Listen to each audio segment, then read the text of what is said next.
Hello dear student, model study পয়েন্টে তোমাদের আবার স্বাগত। তো আজকে আমরা বাংলার চতুর্থ যে ইন্টার স্কুল টেস্ট আছে সেটা নিয়ে চলে এসেছি। তো চলো আজকের প্রশ্নগুলো দেখা যাক। ফার্স্ট আছে, কি হলো হে তোমার? বক্তা হলো নিখিল। নেক্সট বলেছে, বাজারও কেনাকাটা করতো কে? চাকর ও ছোট ভাই। কোথা থেকে আনলে এ কথা বলেছিল কে? পিসিমা। সে বিক্ষোভ আসেনি, সে কে? বুড়ি। তারপরে একদা সে ছিল পেশাদার লাঠিয়ার, কার কথা বলা হয়েছে? করিম ফরাজি। ইনি বহুরূপী নাট্যগোষ্ঠীর জন্মলগ্ন থেকেই এই দলের সঙ্গে সম্পৃক্ত।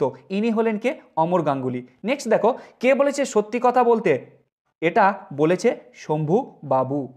চলো নেক্সট বলেছে, এত টানলে কি আর কাণ্ডজ্ঞান থাকে? বক্তা হলেন রজনীবাবু। ও কি বলল জানো? ও বলতে বড় লোকের সুন্দরী মেয়ে। উল্টানো রয়েছে, কোথায় উল্টানো রয়েছে?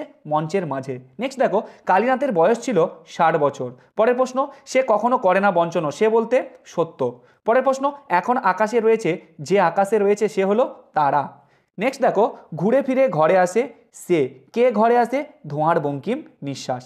নেক্সট, এখন যদি না থাকি, কার সঙ্গে না থাকার কথা বলা হয়েছে? কন্দনলতা জননীর পাশে। নেক্সট কোশ্চেন দেখো, অলৌকিক ভারতীয় গল্পটি অনুবাদ করেছিলেন কে? অনিন্দ্য সৌরভ। তারপরে, সেখানে কি সবাই প্রাসাদেই থাকতো? সেখানে বলতে কবি বাইজেন্টিয়ামকে বুঝিয়েছেন। ইন্ডিয়ান স্ট্যাটিস্টিক্যাল ইনস্টিটিউটের প্রতিষ্ঠাতাকে? প্রশান্ত চন্দ্র মহালানবিশ। তারপরে, ভারতীয় তথ্যচিত্রে প্রথম তথ্যচিত্রকার কে ছিলেন? হীরালাল সেন। নেক্সট বলেছে, ব্রতচারীর উদ্ভাবক হলেন কে? গুরু সদয় দত্ত। নেক্সট, উষ্মধ্বনিটি কি? তালবুস্য। তারপরে, রূপমূল হলো কি? ভাষার ক্ষুদ্রতম এবং অর্থপূর্ণ একক। ওকে, তো চলো এবার আমরা এসএকিউগুলো দেখে নিই। তো এসএকিউ দেখো, ফার্স্ট কোশ্চেন কি আছে? ফার্স্ট বলেছে, প্রায় সব বমি করে উগলে দিল। প্রায় সব কি কি? তো যেগুলো উগরে দিয়েছিল সেটা হলো কি? বাড়ি থেকে মৃত্যুঞ্জয় পেট ভরে খেয়ে এসেছিল, সেই ডাল ভাত ভাজা তরকারি মাছ দই সব সে বমি করে উগরে দিয়েছিল। নেক্সট কোশ্চেন দেখো, নেক্সট বলেছে, সেগুলো সব এক মাপে কাটতে হবে, সেইগুলির পরিচয় দাও। সেগুলি কি? দেখো, তান্ত্রিক যজ্ঞের ফর্দ দিয়েছিলেন, সেই ফর্দ অনুযায়ী আনা হলো বেল কেওড়া অশ্বত্থ এবং বট তেঁতুল কাঠ। এই সব কাঠগুলোকে কি হতে হবে? 1.5 হাত লম্বা করে সব এক মাপে কাটার কথা বলা হয়েছে। ওকে, তো নেক্সট কোশ্চেন দেখো, তাকে ওই নামেই ডাকতেন। এই অংশের ব্যাখ্যা দাও। তাকে ওই নামেই ডাকতেন কাকে? এখানে দেখো বৌদির কথা বলা হয়েছে। তাকে তাকে বলতে গিয়ে তার পরিজন অর্থাৎ বৌদিকে ওই বৌদি নামে ডাকতেন। শম্ভু মিত্র বৌদির যে তৃপ্তি মিত্র, সেই বৌদি নামে ডাকতেন, সেটাই বলা হয়েছে। নেক্সট কোশ্চেন কি বলেছে? নেক্সট বলেছে, বক্স অফিস বলতে তো একটা কথা আছে। তো বক্স অফিসটা কি? দেখো, বিভাব নাটকে মালতীলতা দোলে রবীন্দ্রনাথের সঙ্গীতটি ফিল্মি কায়দায় গাওয়া নিয়ে শম্ভু মিত্রর আপত্তি করলে নৈপত্য হারমোনিয়াম বাদক কথাটি বলেছিলেন। এই যে বক্স অফিস কথাটি বলেছিলেন। নেক্সট দেখো, নেক্সট কোশ্চেন কি বলেছে? নেক্সট বলেছে, ও কি বলল জানো? সে কি বলেছিল? দেখো, নানা রঙের দিন নাট্যাংশ থেকে উদ্ধৃতাংশটি রজনীর প্রেমিকার কথা বলা হয়েছে। রজনী তাকে বিয়ে করতে চাইলে সে রজনীকে অভিনয় পেশা ত্যাগ করতে বলেছিল। ওকে, তো চলো নেক্সট কোশ্চেন আমরা দেখব। নেক্সট বলছে, আমি তা পারি না, কে কি পারেন না? দেখো, কবি মৃদুল দাশগুপ্ত কন্দনলতা জননীর পাশে কবিতায় শেষ স্তবকে কবি নিজের অবস্থান স্পষ্ট করে বলেছেন, আমি তা পারি না। কবি যা পারেন না তা হলো, চোখের সামনে অন্যায় হচ্ছে দেখে তিনি নিরুত্তাপ থাকতে পারেন না। এই রকম বিপন্ন সময়ে তিনি অযথা ঈশ্বর ভক্তি দেখিয়ে হাত পা গুটিয়ে বসে থাকতে পারেন না। নেক্সট কোশ্চেন কি দেখো, নেক্সট বলেছে, অবসন্ন আমি দেখি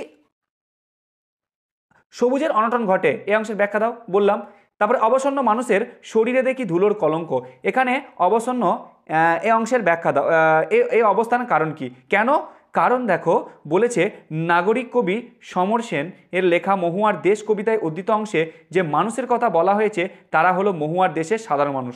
প্রকৃতির নিবিড় ছায়ায় লালিত এইসব মানুষের শরীরে কবি ধুলোর কলঙ্ক লক্ষ্য করেছেন। ওকে, তারপরে, চিনিলাম আপনারে, কে কিভাবে নিজেকে চিনলেন? ঠিক আছে, এখানে চিনিলাম আপনারে, এখানে কবি রবীন্দ্রনাথ কিভাবে চিনলেন? নিজেকে কিভাবে চিনেছিলেন না, নিজেকে আঘাতে আঘাতে এবং বেদনায় বেদনায় চিনলেন। অর্থাৎ প্রথমে তিনি রক্তের অক্ষরে নিজেকে দেখলেন, তারপরে আঘাতে আঘাতে বেদনায় বেদনায় তিনি চিনলেন। পরের প্রশ্ন বলেছে, চোখের জলটা তাদের জন্য।